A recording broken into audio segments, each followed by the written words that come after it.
Eu estava comentando com você em off também, que era um assunto que eu tinha visto em um pedaço de um podcast. Eu vi um corte num podcast e falou umas mensagens muito bonitas sobre o seu filho, né? Que infelizmente partiu em 2015, né? Isso. E, cara, como que é agora lidar com isso 10 anos depois? Eu vi uma postagem sua, achei super bonita a postagem que você fez no Instagram, falando que ele teria 22 anos hoje, Exatamente, né? isso. Cara, como que é lidar com isso? Você falou que hoje se conversa naturalmente sobre esse assunto, né? E eu vi me emocionou, na verdade, sabe? Quando você falou aquilo, eu falei, cara, será que primeiro ele vai aceitar conversar sobre isso e depois, será que se eu vou aguentar ficar firme ali na hora que ele for falar alguma coisa sobre? Porque eu imagino, agora que eu tenho um filho também, tem 4 anos, eu imagino se acontecer alguma situação com meu filho também, como eu ficaria. Como que foi, senhor, daquele momento até hoje, como você está hoje, cara, sobre esse assunto? É algo que ninguém espera, né, na vida, né? O que a gente espera na vida é que a gente parta antes dos nossos, depois, né? O ciclo antes, natural, quer dizer, dos né? nossos filhos, natural, né? Que os nossos filhos, né, fiquem, a gente vai primeiro. É o natural da vida, né? Mas nós que somos cristãos, a gente entende que o que é o tempo, né? O tempo é algo que criado por nós, né? Sim. Não tem, para Deus não existe tempo, não existe momento. A gente está nesse mundo e a gente entende como cristão que nós somos aqui forasteiros, né? Sim. Nós estamos aqui por um tempo determinado e que o nosso lugar não é este, né? Como cristão a gente acredita no céu, acredita, né, em um novo momento. E o Jonas foi um garoto extraordinário, né? Meu único filho na época, né? Meu único filho, que uma fatalidade, né? Uma fatalidade num dia, né, que estava indo ao shopping, né? Numa fatalidade, voltando do shopping, ele e minha esposa, né? Uma caminhonete atravessou um cruzamento em alta velocidade e acabou pegando bem do lado dele. E o Jonas, ele ainda ficou uma semana, né, ali lutando com a vida, né? Nós ficamos com ele ali na Santa Casa, na UTI, lutando com a vida. Houve uma comoção geral na cidade. Eu acompanhei naquele isso, cara. momento. Acho que todas as igrejas, todas as religiões, né? Isso a gente vê a importância, né, de acreditar, né? Então isso envolveu a cidade como um todo. A gente ficamos fechados ali uma semana dentro do hospital. A gente não entendeu, né? Não estava vendo a dimensão que isso tomou na cidade. O que a gente via era uma movimentação muito, muito grande na Santa Casa, de pessoas chegando, entrando, de muita gente ali acompanhando na frente da Santa Casa. As redes sociais foi algo que a gente no momento nem estava acompanhando, mas mexeu com todo. A gente via pastor, padre, outras denominações chegando ali na Santa Casa para estar conosco, né? E o Jonas, ele aconteceu no sábado, né, esse acidente com ele. Na quinta-feira ele teve ali o início da morte cerebral, né?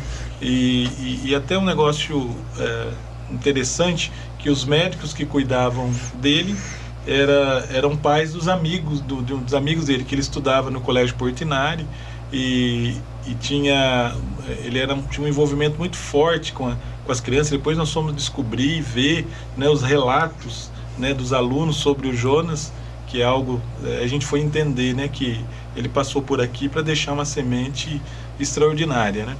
E os filhos pedindo para os pais, que eram os médicos que estavam cuidando, para salvar ele, sabe? Foi um negócio muito, muito forte. E aconteceu a morte cerebral dele na quinta-feira. E eu lembro que eu e a minha esposa chegamos, né, quando ficamos sabendo dessa questão da morte cerebral, que ainda estava feito um protocolo, né? E esse protocolo ia até no sábado para ver se realmente isso, a morte cerebral existia. Nós chegamos até ele, né, no ouvido dele, e falamos para ele: olha, o papai e a mamãe estão aqui, e se você contemplou o paraíso, que é aquilo que a gente acredita, se você está aí no céu e contemplou, e você quer ficar aí, pode ficar, né? Não tenha medo, o papai e a mamãe vai ficar bem. Nós só pedimos para que você seja um leãozinho quando a gente estiver decaindo, caindo dentro de nós, para nos dar essa força para a gente se levantar. E isso aconteceu, né? Caiu uma lágrima, né, dos olhos dele naquele momento, e ele depois, no sábado, depois foi detectado mesmo, e ele partiu. Nós doamos os órgãos do Jonas. Foi naquele ano de 2015, foi a primeira doação de órgãos que aconteceu, porque as pessoas não têm não tinha consciência. Não tinha essa consciência da doação de órgãos e tal. E quando isso chegou para nós, né, assistente social, os médicos chegaram para nós, falaram, olha, foi detectada a morte cerebral e nós temos uma situação para falar com vocês, e que infelizmente nós temos que falar agora, né, se vocês gostariam de doar os órgãos do Jonas. E aí vem dois sentimentos, né? Aquele sentimento de perda, né, que você perdeu, aquela dor, né, da perda de um filho, de um pedaço da gente. E depois vem um outro sentimento, o sentimento da vida, né, de você ter a oportunidade de dar vida para outra pessoa, através, né, do seu filho, que não está mais ali, mas que os órgãos dele podem dar vida para outra pessoa, né? Então são dois sentimentos diferentes, totalmente diferentes, que você tem ao mesmo tempo e que você tem que tomar uma decisão. E aí tomamos a decisão de realmente doar os órgãos do Jonas. Doamos os órgãos dele. Ele teve que... Conseguimos doar as 2 córneas, os 2 rins, porque o coraçãozinho dele já estava muito fraco, por tanta medicação, essas coisas, não conseguiu fazer a doação do coração. Mas 4 pessoas foram contempladas, né, puderam enxergar, puderam correr de novo, jogar futebol, né, e a gente não sabe quem são essas pessoas. O que a gente sabe é que foram 4 adolescentes que receberam, né, esses órgãos do Jonas. Então, para a gente é gratificante, porque para mim e para minha esposa, nós temos assim a convicção de que o Jonas ele está vivo. Está vivo em algum lugar, né, dando vida para outra pessoa, para outro adolescente, né, que pôde ter uma nova oportunidade na vida. E como cristão, nós eu costumo dizer que nós nunca questionamos a Deus. Deus, por que isso aconteceu comigo? Meu único filho, né, por que isso aconteceu comigo? Não, mas para quê? Para que isso aconteceu? Algo teria que... na vida da gente, tudo que acontece, a gente entende como cristão que tem um para quê, né? Algo extraordinário vai acontecer. E a gente percebeu depois que o velório do Jonas foi lá no Bom Jesus, onde a comunidade que a gente participava, e que ele participava, né? Ele era atuante lá também no grupo de adolescentes, cantava lá num grupo, e aquela igreja passou 10 mil pessoas pelaquela igreja. No velório do Jonas, a gente viu a dimensão, fizeram fila, as pessoas ficavam 2 horas na fila para ver e vir dar um abraço na gente e ver o Jonas pela última vez, né? Aquelas quarteirão, eu descia a fila nos quarteirões ali para poder ver o Jonas, e nós não entendíamos isso, mas por que tudo isso está acontecendo? E aí a gente percebeu que eu recebi vários abraços de pais de família que vinham me abraçar e falavam assim, olha, por causa desse menino eu voltei para minha casa. Em uma semana de tudo isso, houve uma reflexão total, plena, na vida de muita gente, que pais voltaram para casa, que já estavam fora de casa, que pais começaram a amar mais os filhos, começaram a entender mais, dar mais valor ao filho, à família. Então isso ocorreu, esse fato. Eu recebi vários e vários abraços e vários relatos de pais e de famílias ali que se reestruturaram por conta desse episódio, né? Aí eu entendi, para quê? Então, se o Jonas veio à vida para causar esses efeitos e conseguiu né, restaurar famílias, trazer vidas novamente de volta, ele cumpriu o papel dele. Sim. Né? Mesmo com 12 anos ele partindo, ele cumpriu o papel dele. Né? E até hoje perdura isso. A gente escreveu um livro depois, Transforme Seu Deserto em Milagres. Podia ter trazido aqui. Escrevemos um livro.